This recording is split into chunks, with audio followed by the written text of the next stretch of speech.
Good afternoon and welcome to Matters Financial and Geopolitical. I hope the year's going well. We continue to have this unseasonal weather here in Nairobi where it's raining. This is a consequence of the Indian Ocean dipole system, which is scorching Australia and sending bucket loads of rain to East Africa. I look at these very apocalyptic scenes coming out of Australia, and at the same time I'm kind of grateful that we've still got the rain. Macro thoughts. Yesterday was a wild, crazy day in the crude oil market. It was plus 4% early in the morning and closed the day minus 4%. It's only the 7th time since 1990 that crude oil traded up 4% from the prior day's close, only to finish the day down more than 4%. That's from the market here. On the 6th of January, I wrote my article, The Assassination. I write it on a Sunday evening, and I said I expect oil to come off the boil this week, and that was before the Iranian reaction. Crude oil prices are back at levels they were before the US airstrike that killed a top Iranian general last week.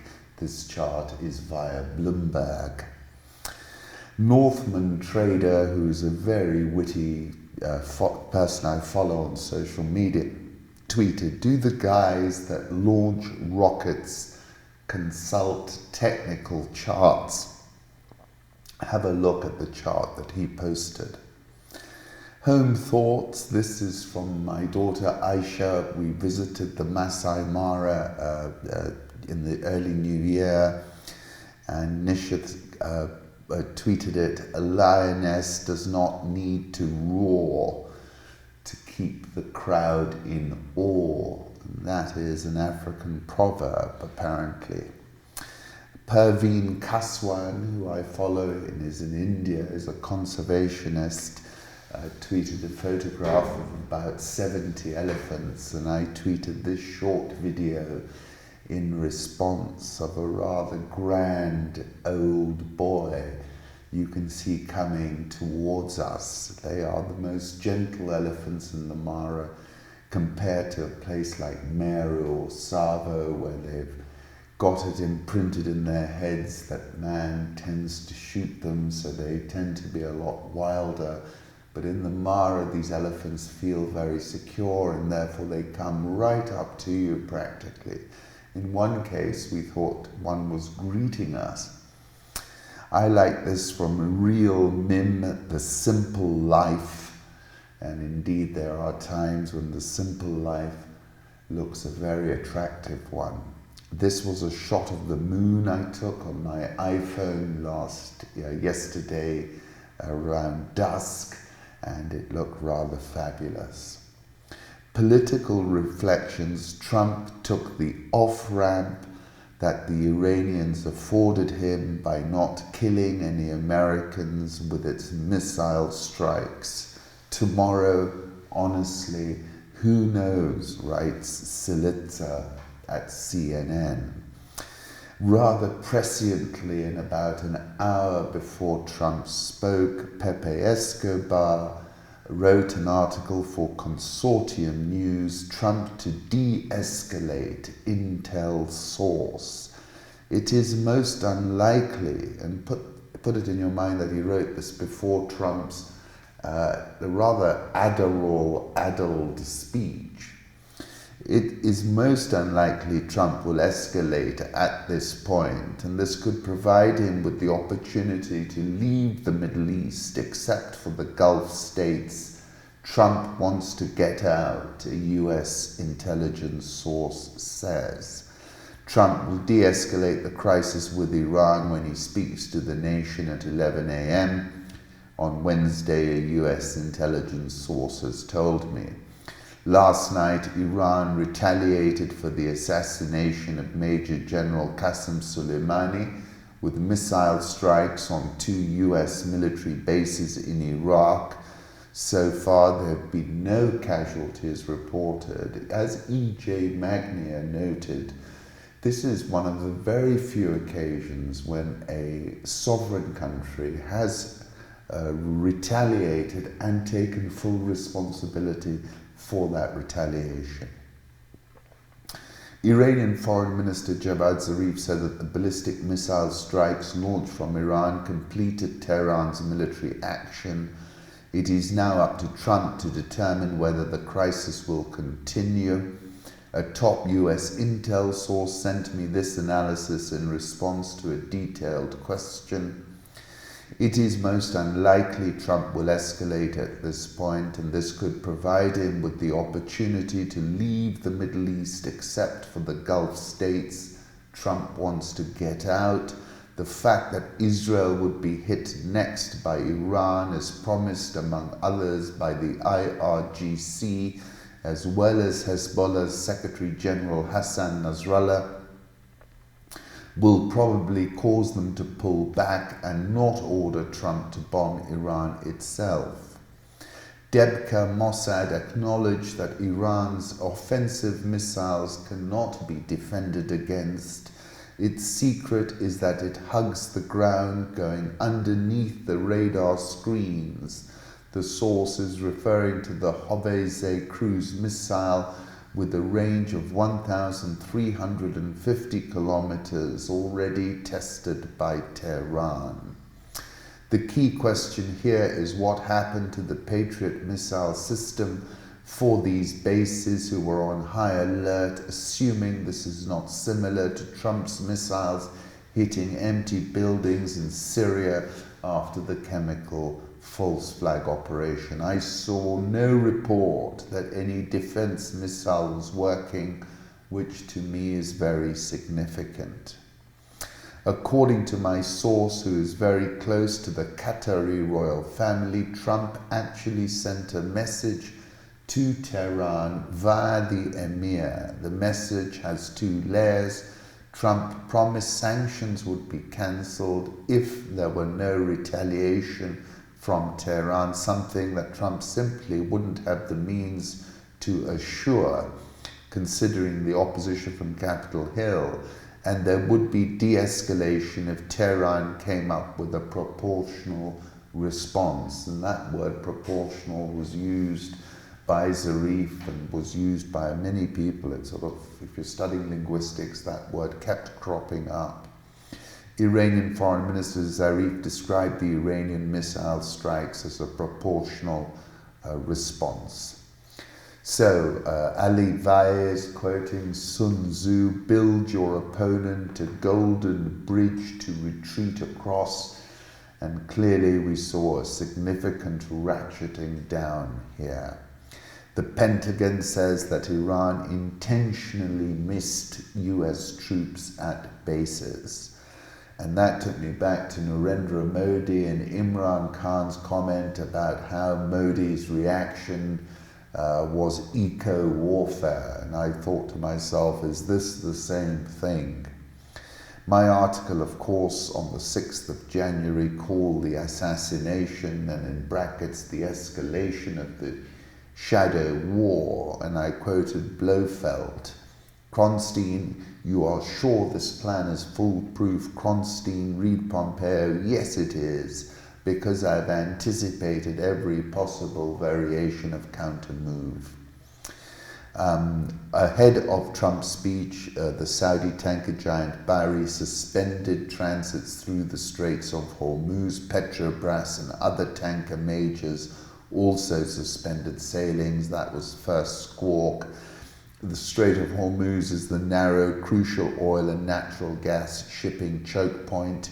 And again, turning back to Pepe Escobar, he said if Tehran ever decided to shut down the Strait of Hormuz, call it the nuclear option, that would trigger a world depression as trillions of dollars of derivatives imploded. The shortage of 22% of the world oil supply simply could not be papered over. It would detonate a collapse and cause a stock market crash infinitely worse than 1933 Weimar Germany. In a previous article in November, I was saying that the nature of hybrid warfare indicates that the direction of travel might engender an implosion in Iran and in the Shia Crescent, which would engender catastrophic consequences which will be impossible to manage and will surely imperil Arab NATO itself. And I think everyone has stepped back from the brink that was described by Hunter S. Thompson as the edge. There is no honest way to explain it, because the only people who really know where it is are the ones who have gone over. 13th of May last year, I said if the US thinks Tehran will just roll over, which appears to be the case, then they're exhibiting the same deluded ideas they exhibited a day before the Peacock Throne got plucked. I appreciate that this maximum pressure campaign has them on the ropes. I think Pompeo calculated a decapitation strike on Soleimani would push them over the edge. It hasn't. They are very, very resilient. If you study Iranian history and the whole concept of Shiism and martyrdom and the war, the Shah, Mossadegh, you look back at that history, in fact, far than tipping them over the edge, it consolidated the power of the mullahs. Ian Bremmer, Trump's two notable foreign policy wins, massive escalation versus much weaker countries, threatening Mexico with economic catastrophe if they didn't tighten their border. They did. Military decapitation of Iran after strike against US base and embassy, virtually no retaliation. He then tweeted, "This will of course not work versus China, as they have the capacity and will to say no to the Americans." And this is where I disagree with him. He says, expect US-China relations to get significantly worse this year accordingly. I responded by saying, I expect a détente ahead of the election, and the phase one deal signals as much, because Trump wants to have a tailwind into the election and Xi has a problematic economy. And therefore significantly worse strikes me as a supremely low outcome probability. 23rd of December, I said the crossfire of a trade war now ebbing well for a few months because Trump has an election to win and Xi has an economy to rescue. This video taken on Tuesday shows the Russian President Putin trotting towards Syrian President Bashar al-Assad and giving him a hug during his surprise visit to Syria. That's from Global Times News. I take you back to October 2015 when I wrote an article, Putin is a geopolitical grandmaster, and I was talking about the big set piece. This was Putin at Unga in 2015. At that time, Obama had wrestled the oil price from 100 to below 50. This was withering Russia's power. He'd been on the back foot. Obama and his body language, you remember, Obama had a visceral dislike for him. And he came and he delivered the speech at Unga where he said, I cannot help asking those who have caused the situation, do you realize now what you've done? Within 24 hours of delivering that speech, Russia instructed the US should vacate Syrian airspace. The message was not delivered to Ashton Carter by his Russian counterpart Shoigu. It was delivered to the same US embassy in Baghdad. And pretty soon after that message was delivered, Russia began its intervention on the side of Assad. And I said Putin fancies himself the flycatcher and Syria the flytrap. In this photograph from Sarah Abdallah, you see Assad and Putin visiting the 2,000-year-old Mariamite Cathedral of Damascus, one of the oldest churches in all of Syria. And this is the point that Dr. David Duke made, that it was Soleimani and Assad and Putin who defended the Christians in Syria. And also, and then in December 2016, I wrote another piece called The Parabolic Rebound of Vladimir Putin. Australian bushfire smoke drifts to South America. This is the World Meteorological Organization. Smoke has crossed the Pacific, affecting cities in South America and may have reached the Antarctic. It turned the skies bright orange over Auckland in New Zealand. The fires have led to hazardous air quality, which has affected human health in major cities in Australia, spreading to New Zealand and sent smoke drifting thousands of kilometers across the Pacific to South America. And 30th of September, I was writing about how the end is nigh, that the feedback loop and the risks of dieback, where we enter a phase of cascading system collapse. I quoted Greta Thunberg, entire ecosystems are collapsing. We're in the beginning of a mass extinction. 1 billion animals have been killed in Australia. This is a baby rhino trying to wake their mother, who was killed for her horn. This is the devastating image poachers leave behind. Between 1970 and 2014, before these last few years, Earth lost nearly 60% of its mammals, birds, fish, reptiles, and amphibians. Let's turn to international markets, the currency markets. Euro dollar 1.1116, dollar index 97.282, Japanese yen 109.33, Swiss franc 0.9737, the pound 131.13, the Australian dollar 0.6875, India rupee has rallied because of the lower oil price 71.455, South Korean won 1158.28, the rial 406.44, Egyptian pound 1602.51, and the rand is at 14.1728. This is the dollar index. I'm still expecting it to soften this year. Euro dollar, I'm expecting that to strengthen. I found Carlos Ghosn very compelling. I have to say, I watched it. It was a pretty unputdownable press conference and Q&A session. Nick Carter said the presser is bonkers. He's very charismatic and entertaining, extremely sympathetic character.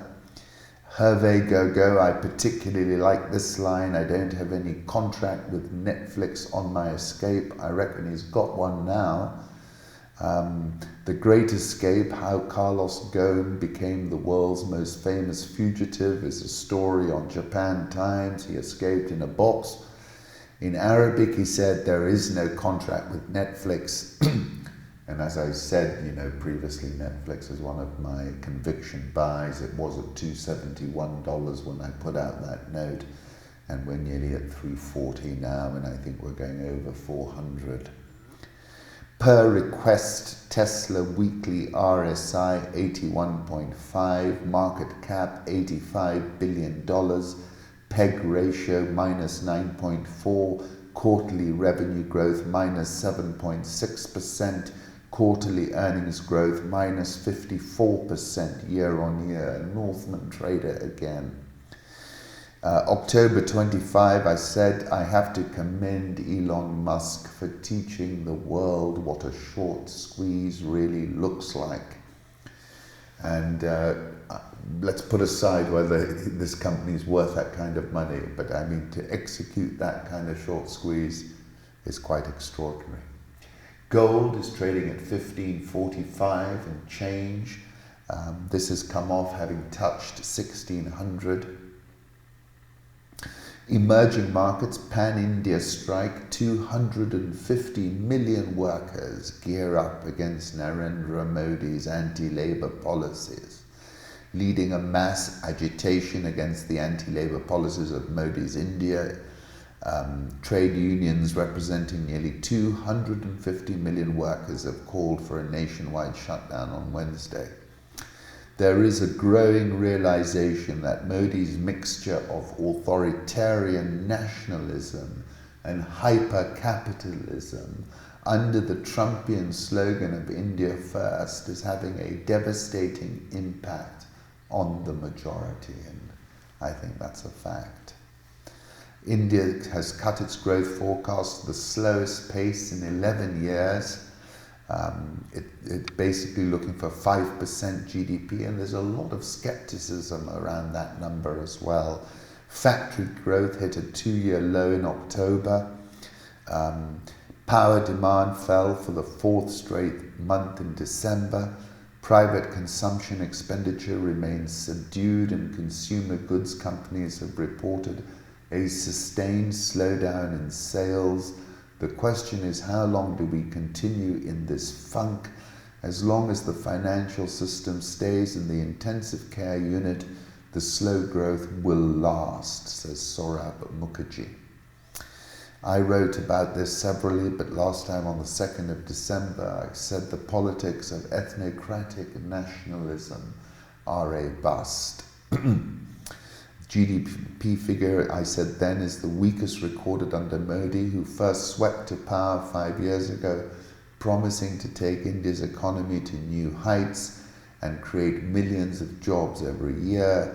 Instead, he went down the route of this ethnocratic nationalism, about which Pankaj Mishra wrote and quoted Prudent: "To be governed is to be kept in sight, inspected, spied upon, directed, law-driven, numbered, enrolled, indoctrinated, preached at, controlled by creatures who have neither the right nor the wisdom nor the virtue to do so."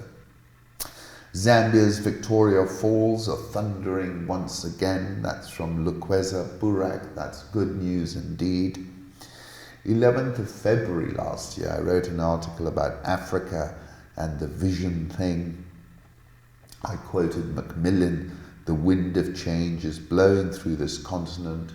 Whether we like it or not, this growth of national consciousness is a political fact."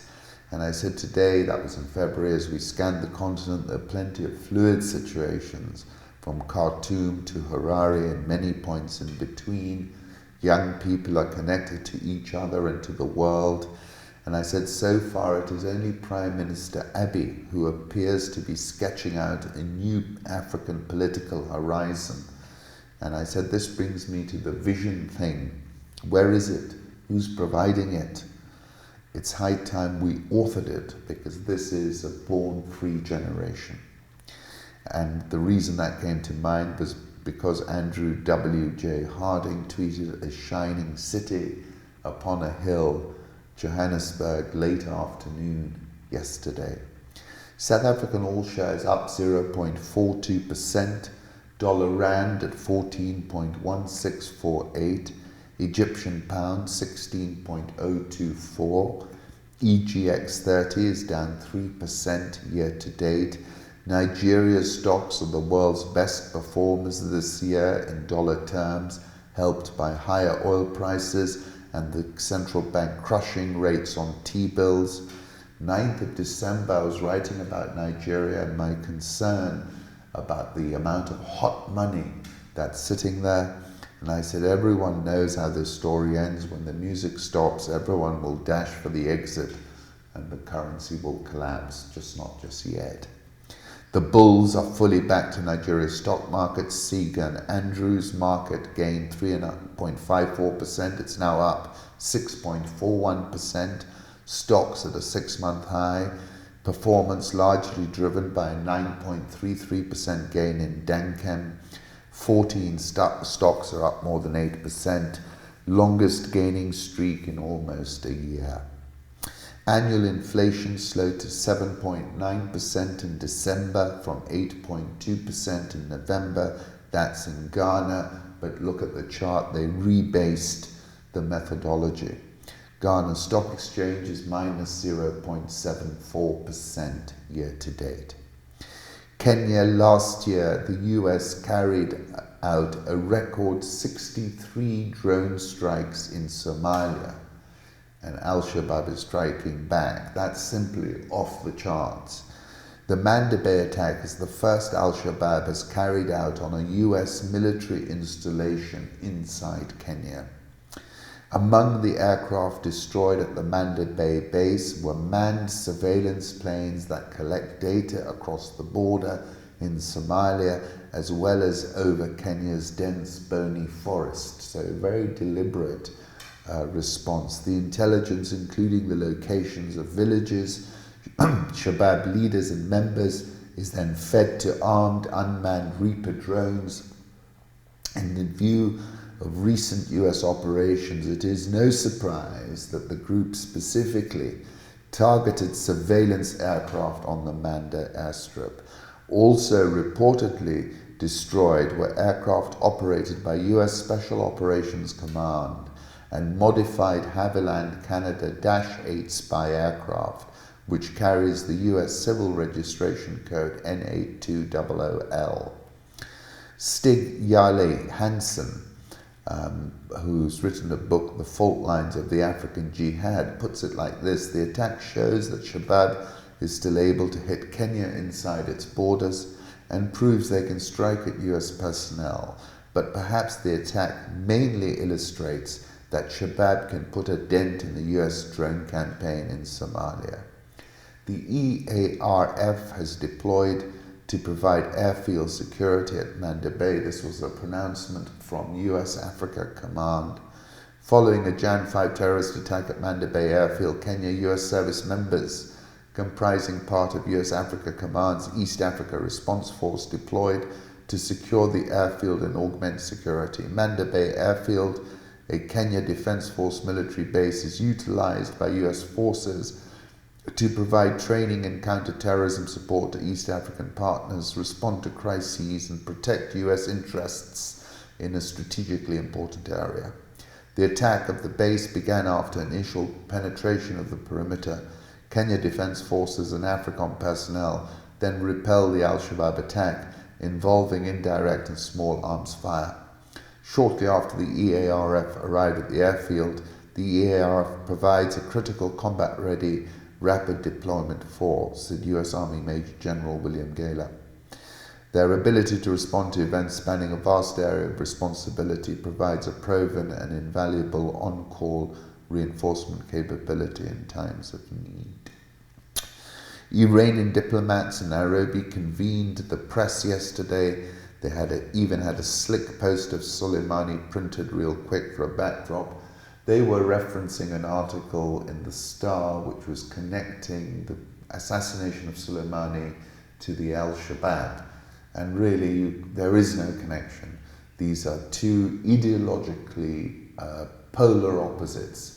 And I know the likes of Pence and others keep making this connection. It does not exist. Regardless of legal issues, Uhuru and Raila's handling of the whole Miguna issue does not seem politically astute. These dramas make Miguna, who was described on Citizen TV as a drama queen, a martyr, entrenches anti-establishment credentials, said Adrian Blomfield. Kenyan stocks seen rising as much as 15% in the first half on banks. The removal of a cap on Kenyan bank loan interest rates should help the sector spur gains of as much as 15% for the country's stocks in the first half of 2019. That's a bullish call. November repeal of a law imposing a ceiling of 4 percentage points above the benchmark rate will allow banks to price loans based on the credit risk of borrowers and thus benefit from higher net interest margins, said Edwin Dandy of Saiton. Banks and Safaricom, Kenya's biggest company by market value, dominate share trading, with Saiton estimating they account for 75% of all transactions. EFG Hermes Kenya expects that lenders will remain key to investors in 2020. Following the relief on interest rates, the repeal of rate caps will reduce regulatory risks for the banks, and we expect that the banking sector will continue to show leadership in 2020 after several years in which Safaricom dominated, named equity group KCB and EABL as its top stock picks. 23rd of December, I said the all-share performance speaks to the increasing bifurcation between the big cap stocks which are outperforming. I said Dr. Mwangi's Equity Bank led the charge, It was up 53% last year and has further to go. I said Mwangi has spread his wings, diversified the bank's risk across sub-Saharan Africa, and his model is working a treat. And I said, I reckon there is a lot further to go. KCB was up 41.52%, NCBA up 23%, Barclays up 19%. Safaricom was up 39.19%, and I think that rally was all about the sterling performance of M-Pesa, whose value, in my opinion, remains undervalued by about 50%.